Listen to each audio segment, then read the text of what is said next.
तो पहली बात ये कि कुरान पाक जो है अल्लाह की पाक किताब है, ये हमें जिंदगी जीने का रास्ता देती। अल्लाहु अकबर। बिस्मिल्लाहिर्रहमानिर्रहीम। शुरू अल्लाह के नाम से जो बड़ा मेहरबान और निहायत ही रहम करने वाला है।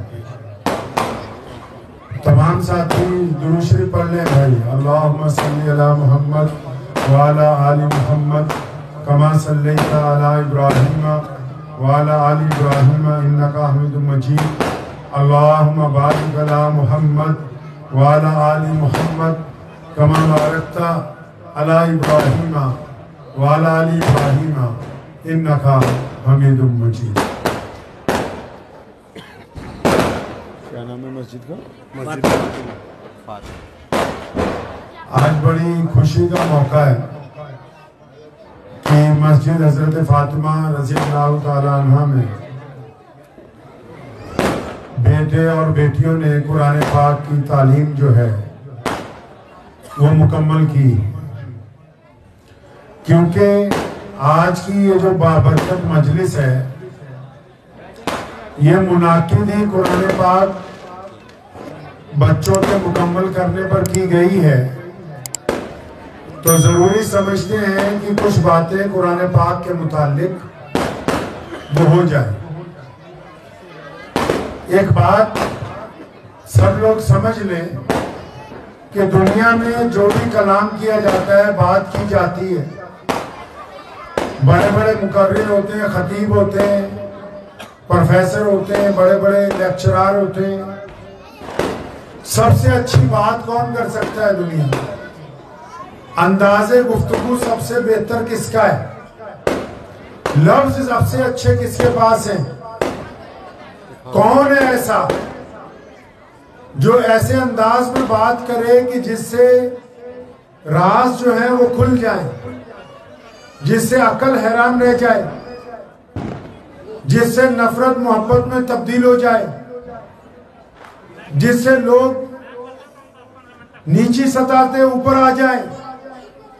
तो अगर ये देखना चाहेंगे कि दुनिया में ऐसा कौन है कि जिसकी गुफ्तगू में हर एक से अलग बात है, अलग अंदाज है, अलग लहजा है, अलग तहजीब है, अलग तमद्दुन है, तो गुफ्तगू जो है अल्लाह का पाक कुरान जो है वो करता है। कुरान पाक कैसे बात करता है इंसानों के साथ? बड़ी बदकिस्मती है हमारी कि हम लोग अब कुरान पाक को नाजरा पढ़ते हैं। मतलब बस इसलिए पढ़ते हैं कि शायद किसी का इंतकाल हो गया हो तो उसको जन्नत में पहुंचाना है तो कुरान पाक नाजरा पढ़ा जाए। और या ये समझते हैं कि दुकान खोली है तो मदरसे के 20-25 बच्चे ले जाएं और कुरान शरीफ पढ़ा लें तो शायद दुकान में बरकत हो जाए। या फिर ये समझते हैं कि भाई घर बनाया है तो कुरान पाक पढ़वा लें। 2023 चल रहा है, अगर आप बीमार हो जाएं या आपको कोई तकलीफ हो तो ऐसा मुमकिन है कि आपकी जगह आपके बेटे को इंजेक्शन लगवा दे। अगर किसी के वालिद की तबीयत खराब हो तो डॉक्टरों को जाके ये कह सकता है कि जनाब मेरे अब्बू को बुखार चढ़ा है, मुझे एक इंजेक्शन लगा दो। नहीं, उसको पता है कि जब तक मरीज दवाई नहीं खाएगा, जब तक जिस बंदे को तकलीफ है उसको कोई चीज नहीं दी जाएगी, वो जिस्म में शिफा कैसे आएगी? तो ये गलतफहमी हमने पाली। हमने समझा कि शायद और लोग हमारे लिए कुरान पढ़ेंगे तो उसका फायदा होगा। उसका फायदा हो या नहीं हो ये एक अलग मौजू हो सकता है, लेकिन जब तक हम बजाते खुद उसको नहीं पढ़ेंगे तो हमें क्या फायदा होगा, तब तक तो नहीं मालूम हो सकती। तो पहली बात ये कि कुरान पाक जो है अल्लाह की पाक किताब है, ये हमें जिंदगी जीने का रास्ता देती,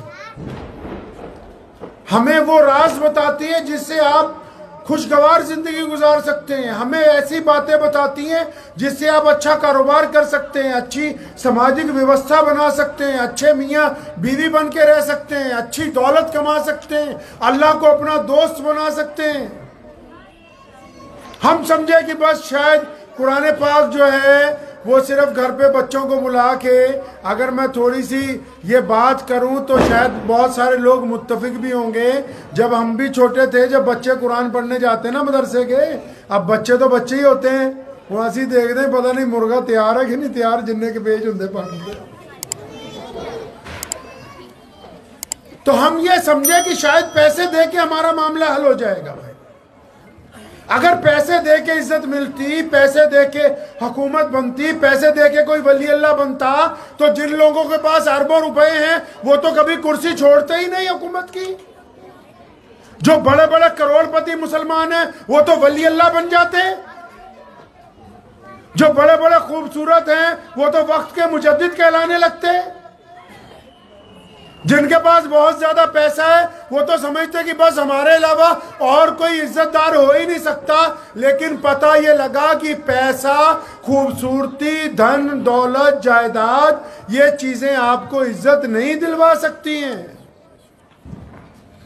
कुरान पाक ने एक रास्ता दिया है इंसानों को। अच्छा, कुरान पाक बात कैसे करता है, पहले आपको दो मिसालें दे के मैं समझाता हूं ताकि इत्मीनान से आप समझ जाएं। कुरान पाक में एक जगह जिक्र है कि जाहिलों के साथ बहस नहीं करनी। क्या कहा अल्लाह ने कि जाहिलों के साथ। अब जाहिल हम किसको कहते हैं?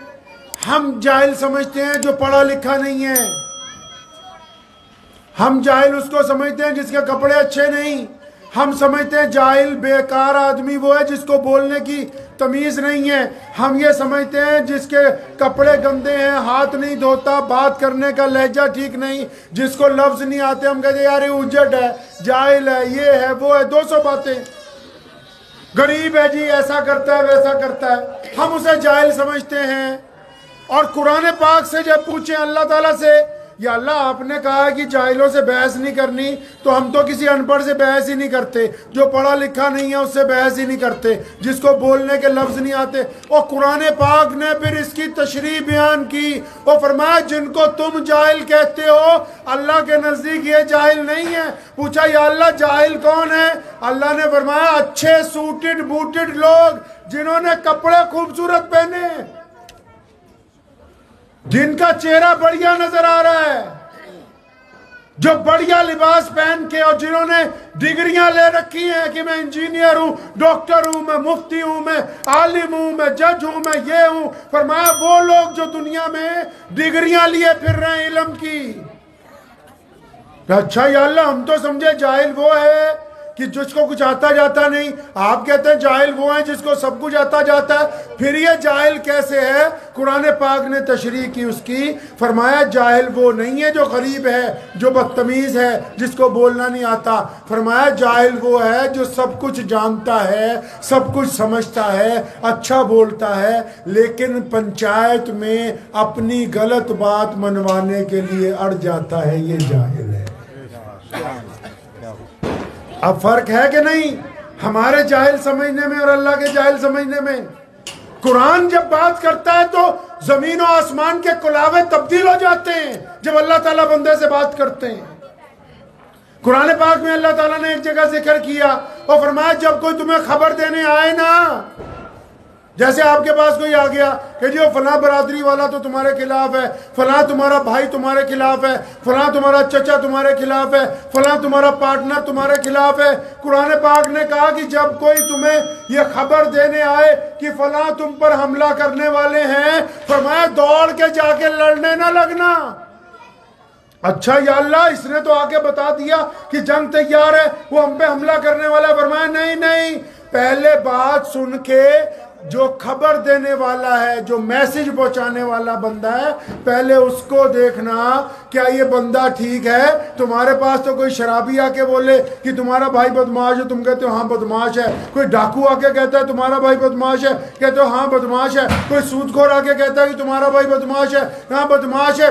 जो बंदा खबर देने वाला है, कुरान पाक ने कितनी खूबसूरत बात की, फरमाया जो खबर देने वाला है पहले उसको तो जांच लो कि ये ईमानदार है कि नहीं। अगर खबर देने वाला बेईमान है तो इसका मतलब खबर झूठी है, और तुम झूठी खबर सुनने के बाद अपना नुकसान न करना। कुरान पाक ने जिक्र किया यतीमों का, फरमाया यतीम को देना क्या है? हम लोग क्या कहते हैं यतीम को क्या देना है? कोई कहता है यतीम को रोटी खिलाओ, कोई कहता है यतीम को कपड़े दो, कोई कहता है यतीम को पैसे दे दो, कोई ये कहता है यतीम को राशन डलवा दो। कुरान पाक ने क्या कहा? अल्लाह ताला जब बात करते हैं ना, जब कुरान बात करता है तो मर्ज की जड़ काटता है, मर्ज पैदा नहीं होने देता, इंसानों में शिफा बांटता है। कुरान पाक ने बार बार कहा कि मैं मोमिनों के लिए अल्लाह ने इसको शिफा बनाकर भेजा है। क्या हुक्म हुआ? भी यतीम आ गया, क्या कर लें इसका या अल्लाह? कितनी खूबसूरत बात अल्लाह तबारक व तआला ने कुरान पाक में 2 लफ्ज़ों में ही कह दी। हम जब यतीम आता है सोचते कपड़े देंगे, ये देंगे, वो देंगे, गरीबों की बेटियों की शादी कराएंगे, ऐसा करेंगे, वैसा करेंगे। कुरान ने क्या कहा? फरमाया जब कोई यतीम आ जाए, मिस्कीन आ जाए, तो मुसलमानों तुमने उसको रोटी कपड़ा मकान नहीं, पैसे नहीं, फरमाया उसको इज्जत देनी है। क्या देनी है जी? इज्जत देनी है। कमाल की बात कर दी। अब एक बंदा हमारे दरवाजे पर आया, अपनी बेटी के लिए चंदा मांगने के लिए, अपने घर के लिए राशन मांगने के लिए। कुरान ने क्या बात कर दी? फरमाया इसको तो इज्जत देनी है। अच्छा जी, इज्जत देनी है तो इसका मतलब इसको दरवाजे पर लोगों के सामने पैसे नहीं पकड़ाने, इसको दरवाजे पर लोगों के सामने आटे की थैली नहीं पकड़ानी, इसको दरवाजे पर खड़ा नहीं रखना, इसको बैठक में बिठाना है, मेहमानों की तरह पानी पिलाना है, चाय पिलानी है, और फिर पर्दे में इसकी जेब में इतनी रकम डाल देनी है कि इसको बाहर जाते हुए शर्मिंदगी महसूस ना हो। कुरान पाक ने लोगों को इज्जत और एहतराम देने की बात की। सुभान अल्लाह। हम तो कुरान क्योंकि नाजरा पढ़ते हैं ना, कुरान ने कहा वैलुल लिकुल्लि हुमाज़ातिल लुमाज़ा,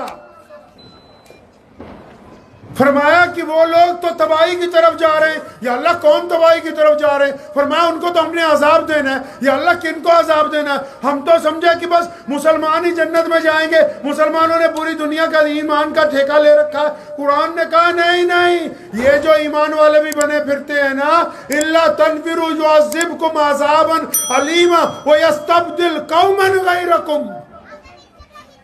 कुरान पाक ने कहा, क्या कहा कुरान पाक ने? जो बीमारी हमारे यहाँ आम फैली हुई है, वैलुल लिकुल्लि हुमाज़ातिल लुमाज़ा, अल्लाह फरमाते हैं वैल है, तबाही है। किन के लिए? फरमाया उनके लिए जो जलंधर की बातें गांव तक पहुंचाते हैं, गांव की बातें जलंधर तक पहुंचाते हैं, जो एक दूसरे की बेटियों की इज्जत को नीलाम करते हैं, जो एक दूसरे के बेटों की मुखबरियां करते हैं, जो अपने भाई के जरा से ऐब को लोगों को बताते फिरते। वैलुल लिकुल्लि हुमाज़ातिल लुमाज़ा, फरमाया वैल और तबाही है उन लोगों के लिए जो दूसरों के ऐब तलाश करते हैं, फिर उन ऐबों को आगे सप्लाई करते। क्या फरमाया इस आयत में अल्लाह ने? अल्लाह ने फरमाया नारुल्लाहिल मुक़दा, कि हम खुद एक आग जलाएंगे। बाकी आग तो फरिश्तों ने जलानी है ना जहन्नुम में, लेकिन यहाँ अल्लाह ने फरमाया मैंने खुद जलानी है। या अल्लाह कौन सी? हुक्म हुआ यही वो टच मोबाइल की तरह, जिस ऐप का बटन दबाते हो वही खुलता है। फरमाया जो लोग अपने भाइयों की, अपनी बेटियों की, अपने रिश्तेदारों की, अपने अकारिब की, अपने दोस्तों की, अपने यारों की और चुगलियां तलाश करते हैं, उनकी गंदगी तलाश करते हैं, फिर लोगों को बताते हैं, फरमाया ऐसी आग जलाएंगे जब बटन दबाएंगे तो दिल के अंदर आग का गोला पैदा होगा, पूरे जिस्म में नहीं। मोबाइल के ऐप की तरह, जो व्हाट्सएप का बटन दबाया तो व्हाट्सएप ही खुला, समझे? यूट्यूब का बटन दबाया तो यूट्यूब ही खुली। अल्लाह ने इस ऐप के बटन को 1450 साल पहले कुरान पाक में बयान फरमाया, उंगली जहां रखी, फरमाया ये जो सिर्फ दिल है ना, इसके अंदर अंगारे पैदा कर देंगे, यूं घूमेगी आग, बंदा चीखेगा, तड़पेगा, रोएगा, बिलबिलाएगा, या अल्लाह ये मेरे साथ क्या हो रही है? अल्लाह फरमाएंगे तू ही तो लोगों के दिल तोड़ता था, तुझे तो बड़ा शौक था लोगों के दिलों को तकलीफ पहुंचाने का, अब जो तूने किया उसका मजा चख ले तेरा। अच्छा, कुरान को हमने कब पढ़ा? कुरान ने कहा कि किसी की जगह पर नाजायज कब्जा न करना। कुरान ने कहा झूठी कस्में ना खाना। कुरान ने कहा जिना के करीब मत जाना। और फिर कुरान पाक ने एक बड़ी खूबसूरत बात कही, फरमाया है मुसलमानों अपनी आवाज को अपने प्यारे नबी हजरत मोहम्मद सल्लल्लाहु अलैहि वसल्लम की आवाज से धीमा रखना। किससे रखना? धीमा। मुझे उम्मीद है कि आपको ये वीडियो पसंद आई होगी। अगर पसंद आई हो तो ये आप अपने दोस्तों के साथ शेयर करें और इस चैनल को सब्सक्राइब जरूर करें।